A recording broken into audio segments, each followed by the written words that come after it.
जी, जी, नमस्कार। मैं कृष्ण मोहन गिरी, वैद्य Shri Vaidyanath Ayurvedic clinic and detail Newada Sundarpur.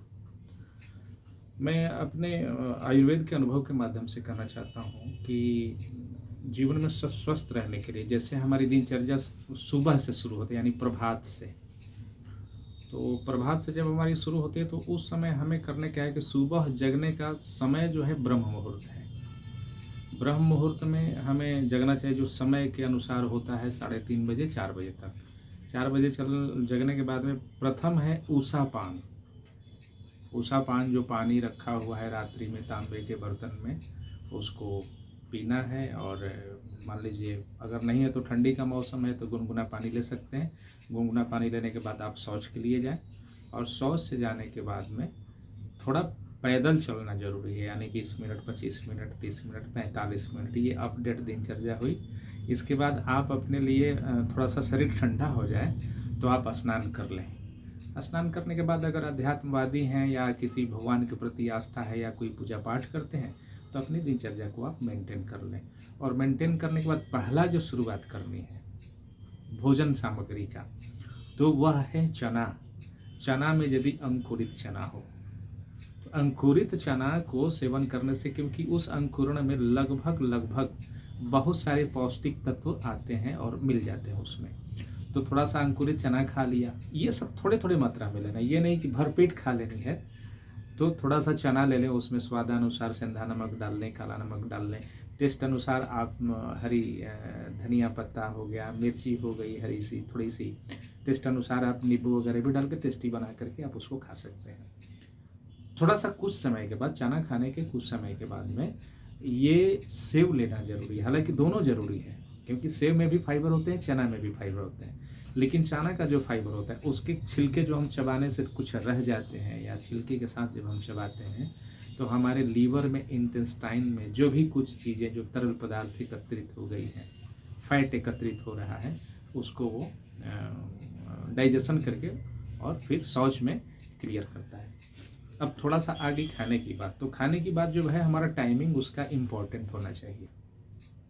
जितने भी धरती पे पशु पक्षी हैं, जानवर हैं, वो भोजन सुबह में करते हैं। सभी लोग, अगर हम चिड़िया को देखेंगे तो सुबह में उड़ते उड़ते आएगी, तुरंत कुछ खाना चाहेगी। अगर हम गाय रखे हैं, अपने पालतू किसी जानवर को रखे हैं या जो भी है, तो वो भी जो है अपना जो है सबसे पहले भोजन ही चाहिए उसको, वो खा करके बाकी जो है। तो हम लोग क्या करते हैं कि वहाँ से उल्टा हो जाती है प्रक्रिया, भोजन न करके चाय पीते हैं, फिर कुछ नाश्ता करते हैं। तो ये सही नहीं है। जबकि 7 बजे तक, 7:30 बजे तक, जो सुबह से 3:30 से 7:30 तक का जो समय होता है वो जठराग्नि का समय होता है।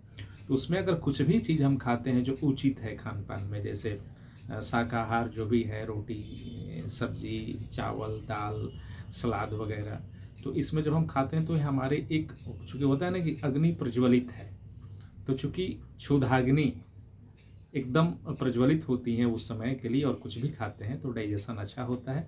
खाना खाने के बाद में आप अपने दिनचर्या में लग जाएं। खाना खाते वक्त कम पानी पिएं, भरसक ना हो तो ना पिएं। और खाना खाने के बाद कम से कम मिनिमम जितना तक हो सके, पहले 10 minute, 15 minute, 20 minute, 25 minute, 30 minute, 45 minute के बाद आप जो है पानी पिए। अगर खाना खाते वक्त ही अगर आपके पास उपलब्ध है तो आप किसी प्रकार का जूस ले सकते हैं, गन्ना का जूस हो गया, फलों का जूस हो गया, तो आप ले सकते हैं। या दही खाने के बाद जो है दही गुड़ ले सकते हैं। ये आयुर्वेद के दृष्टिकोण से सुपाच्य होने के लिए बहुत अच्छा होता है। फिर आप अपने दिनचर्या में लग जाएं। 2-3 बातों को ख्याल रखना है कि व्यवहारिक जीवन में जब जिसकी ज़रूरत हो, जैसे हमें महसूस हो रहा है कि मुझे पेशाब करना चाहिए, लघु शंका, तो पेशाब करना चाहिए, क्योंकि वो हमारे शरीर के अतिरिक्त पदार्थ हैं जिसको निकालना है। क्योंकि वो अपना काम कर लिया, अब उसको बाहर निकालना है, तो उसको रोकने से जो होती है वो मतलब शरीर के लिए सही नहीं होता है, क्योंकि उसका किडनी पे असर पड़ता है, लीवर में भी सही असर नहीं होता है उसका। तो जो पदार्थ हैं, जो अपशिष्ट हैं, उसको निकलना चाहिए। टॉयलेट भी लगा तो उसको भी, क्योंकि ये सब चीज़ें रोकने की नहीं है। बाकी व्यवहारिक जीवन में खुश रहते हुए, प्रसन्न रहते हुए, और किसी काम को हम टेंशन की तरह न लें। अगर हम टेंशन लेते भी हैं तो काम तो करना है।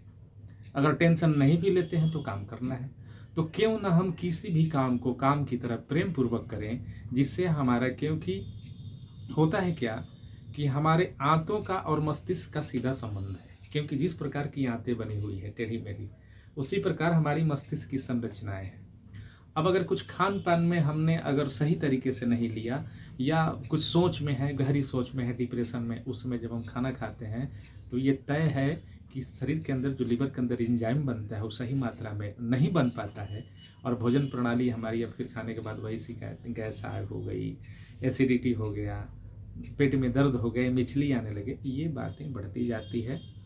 और एक लिमिट टाइम तक अपने काम को करते हुए, जरूरी काम को करते हुए, पूरा करते हुए, एक लिमिट टाइम में, यानी 8 घंटा ही वर्किंग आवर अब जैसे कर लें हम, अगर हम विभिन्न कामों में हैं तो पार्ट वाइज जब हमें मिले थोड़ा सा रिलैक्स कर लें और भरपूर नींद लें। गहरी नींद जरूरी है, 8 घंटे की नींद जरूरी है। उसमें हम जब भी हमको समय मिलता है, यदि दिनचर्या के अनुसार, तो हमें शरीर को रिलैक्स देना जरूरी है। शाम के समय में हल्का सा कोई नाश्ता, जैसे भुंजा टाइप, ये चलन है बहुत पहले से हमारे यहाँ, और हमारे पूर्वजों ने अपने खाने में, जैसे दाना चिवड़ा भुंजा हुआ या चना भुंजा हुआ, क्योंकि बिल्कुल उसके अंदर कोई वो नहीं रहता, तो वो सूखा हुआ हो जाता है, और उसको खाने के बाद में शरीर में जो भी हम कुछ खाए हैं, तैलीय पदार्थ की अधिकता हो गई है या कुछ ऐसे अपशिष्ट हैं जो हमारे लिए हानिकारक, उसको जाके सोख लेता है, और वो दोनों काम करता है, हमारे डाइजेशन को भी दुरुस्त करता है। और शाम से पहले, यानी कोशिश हम रखें कि 5 बजे, 6 बजे, 7 बजे तक हर हाल में खाना हम भोजन खा लें, जो भी हमारे लिए उचित हो, और वो भी हल्का। मैं तो कहूँगा कि बल्कि खाना न खाने का आदत बना है तो ये सबसे बेहतर है, और इन सब चीज़ों को पालन करना है, और फिर रात्रि में निश्चिंत होकर के सोना है, क्योंकि हमारी शरीर की पुनः जो वो होगी, एनर्जेटिक होगी और तमाम जो चीज़ें आएगी, उसके लिए सबसे इम्पोर्टेंट यही है। खैर, ये तो अपनी दिनचर्या की बात हुई। रह गई कि हम विभिन्न प्रकार के काम करते हैं और हमें फुर्सत बहुत कम मिलता है सोने के लिए, तो एक उसका बहुत अच्छा प्रयोग है। जैसे हम सो रहे हैं, सोने से पहले लंबी गहरी हम 5-10 सांसों को लें, धीरे धीरे उसकी संख्या बढ़ाएं।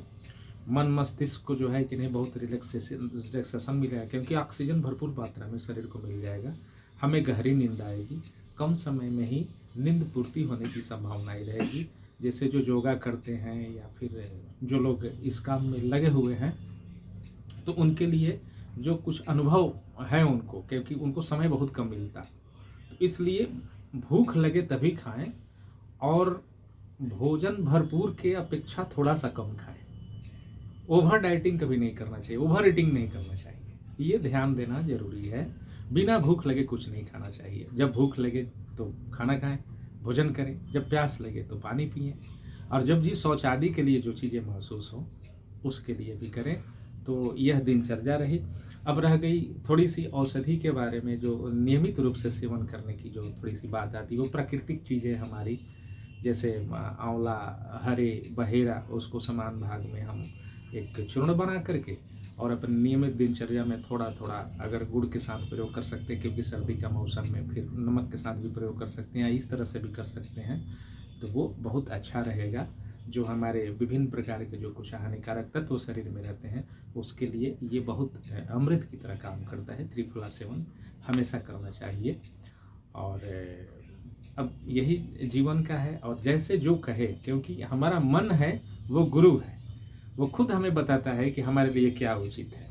तो अनावश्यक चीज़ में बहुत दबाव में कोई काम नहीं करना चाहिए, बहुत जब ज़रूरत ना हो तब।